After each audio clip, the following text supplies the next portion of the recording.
يا أيها الذين آمنوا اتقوا الله وقولوا قولا سديدا يصلح لكم أعمالكم ويغفر لكم ذنوبكم ومن يطع الله ورسوله فقد فاز فوزا عظيما. أما بعد فإن خير الحديث كتاب الله وهدي محمد صلى الله عليه وسلم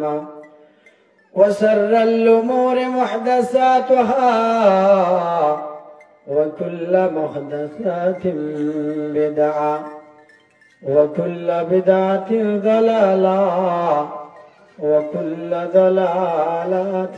في النار.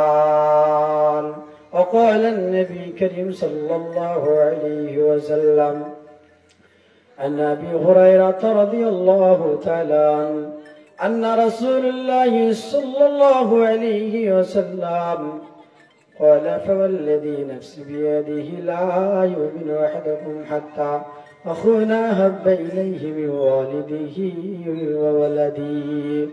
رب اشرح لي صدري ويسر لي أمري واحلل عقدة من لساني يفقهوا قولي. رب يسير ولا تبصر وتمم بالخير. ربي زدني علما.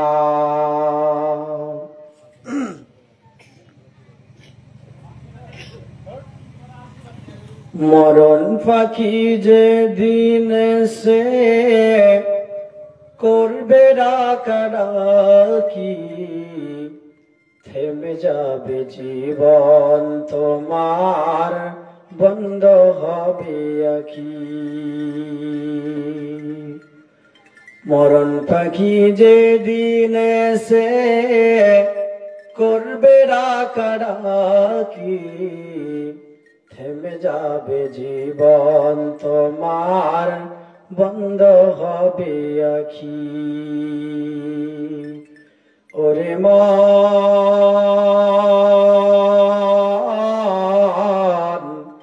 থেমে যাবে জীবন তোমার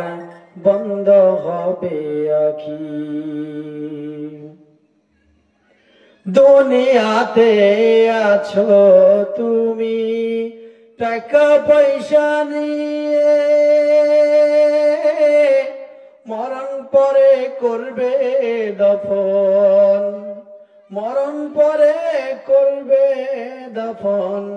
সাদা কাফন দিয়ে। দুনিয়াতে আছো তুমি টাকা পয়সা নিয়ে, মরণ পরে করবে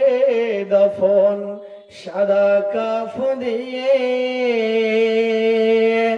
যাইবে তুমি খালি হাতে, যাইবে তুমি খালি হাতে, থাকবে পড়ে সবই, থেমে যাবে জীবন তোমার বন্ধ হবে আঁখি। ওরে মন থেমে যাবে জীবন তোমার বন্ধ হবে আঁখি। আপন জুড়ি করো ভারী সময় যে আর নেই, মরণ পাখি দিলে রে ডাক রবে না উপায়। আপন জুড়ি করো ভারী সময় যে আর নাই, মরণ পাখি দিলে রে ডাক রবে না উপায়। খাঁচা ছেড়ে উড়ান দেবে, খাঁচা ছেড়ে উড়ান দেবে, কেমনে ধরে রাখি, থেমে যাবে জীবন তোমার বন্ধ হবে আঁখি। ওরে মন থেমে যাবে জীবন তোমার বন্ধ হবে আখি মরণ পাখি যেদিন এসে করবে ডাকাডাকি থেমে যাবে জীবন তোমার বন্ধ হবে আখি দুনিয়ার রং তামাশায় আছো তুমি মেতে দুনিয়া ছাড়তে হবে পরকাল যেতে দুনিয়ার রং তামাশায় আছো তুমি মেতে দুনিয়া ছাড়তে হবে পরকাল যেতে জান্নাত জাহান্নামের কথা জান্নাত জাহান্নামের কথা আছে নাকি মনে থেমে যাবে জীবন তোমার বন্ধ হবে আখি ওরে মন থেমে যাবে জীবন তোমার বন্ধ হবে আখি সম্মানিত আজকের আলোচনা কমিটি এবং সঞ্চালক সভাপতি উলামায়ে দ্বীন উপস্থিত সামনে বসে থাকা শ্রোতাবৃন্দ পর্দার আড়ালের অবলেশ্বরের মা ও বোনেরা প্রারম্ভিকতায় তত্ত্বাবধায় কৃতজ্ঞতা প্রকাশ করব সেই ওয়াহদাহুল শারিকের দরবারে যে মহান ইজ্জত আল্লাহ রাব্বুল আলামিন বড় মেহেরবানি করে আজকে পবিত্র মজলিসে আসার তৌফিক দান করেছেন সেজন্যই তারই শিখানো কালাম দ্বারা আমরা হাম প্রকাশ করে থাকি উচ্চ কণ্ঠে পড়ুন আলহামদুলিল্লাহ তারপরই অত্র এলাকার সম্মানিত ভাই যুবক বৃদ্ধ বৃদ্ধা মা বোন সকলকে উদাত্ত আহ্বান আপনারা মজলিসে চলে আসুন প্যান্ডেলে আজকে যোগ্যতম গ্রহণযোগ্য সুনির্বাচিত অনেক উলামায়ে দ্বীন আছেন আপনাদের সামনে আলোচনা করবে আমি খুব সংকীর্ণ আকারে কিছু কথা বলে আমার বক্তব্য সমাপ্তিকরণ করবো ইনশাআল্লাহ মা তাওফিকুল্লাহ বিল্লাহ সম্মানিত ভাইরা এই পৃথিবীর জগতে প্রায় 4000 উপরের ধর্ম রয়েছে প্রত্যেকটি ধর্মের মানুষ তাদের গতিপথে চলে আর তারা বলে আমরা নাজাত প্রাপ্ত আমরা জান্নাতে প্রবেশ করব আমরাই হলো স্বর্গ লাভ করব আমরা সঠিক সিদ্ধান্ত ও সঠিক মত এবং পথে রয়েছে তারা ক্ষতিগ্রস্ত কেননা মহান সত্তা আল্লাহ সুবহানাহু ওয়া তাআলা তিনি বলেছেন ইন্না দীনা ইনদাল্লাহিল ইসলাম ইসলাম একমাত্র গ্রহণযোগ্য নির্বাচিত আমার মনোনীত দিন একমাত্র এটাই ধর্ম এটা ছাড়া আর কোনো পথ নাই কোন মানুষ কোন আদম সন্তান সে যে কোনো ধর্মের যে কোনো রিলিজন যে কোনো মত পথের হতে পারে সে যদি ইসলামকে না মেনে নেয় তাহলে ওই ব্যক্তি জান্নাতে প্রবেশ করবে না নাজাত প্রাপ্ত হবে না পবিত্র হবে না অর্থাৎ মুক্তি পাবে না গায়ের মুসলিম সম্প্রদায় কাফির তারা জান্নাতে প্রবেশ করতে পারবে না এই জন্যই যে তারা মুক্তি কি এটা চিনতে পারেনি অবশ্য ইসলাম ধর্ম কোন ধর্মকে অটাক্ষ করে না লাকুম দীনুকুম ওয়ালিয়া দীন তাদের ধর্ম তারা মান্য করবে আর ইসলাম ধর্ম মুসলিম তারা পালন করবে এই কথা বলার উদ্দেশ্য এটাই যারা মুসলিম সম্প্রদায়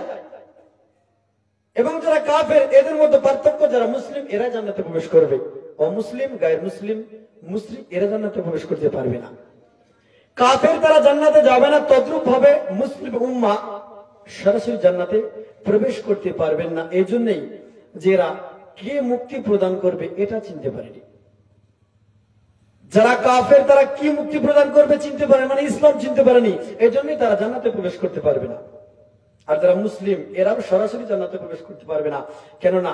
কে মুক্তি প্রদান করবে এটা তারা চিনতে পারেনি অর্থাৎ যে ব্যক্তিকে আনুগত্য করতে হবে যার অনুসরণ করতে হবে জনাবে মুহাম্মদ রাসূলুল্লাহ সকলেই বলেন সাল্লাল্লাহু আলাইহি ওয়াসাল্লাম তাকে আমরা চিনতে পারিনি যার জন্য উম্মতে মুহাম্মদ সরাসরি জান্নাতে প্রবেশ করতে পারবে না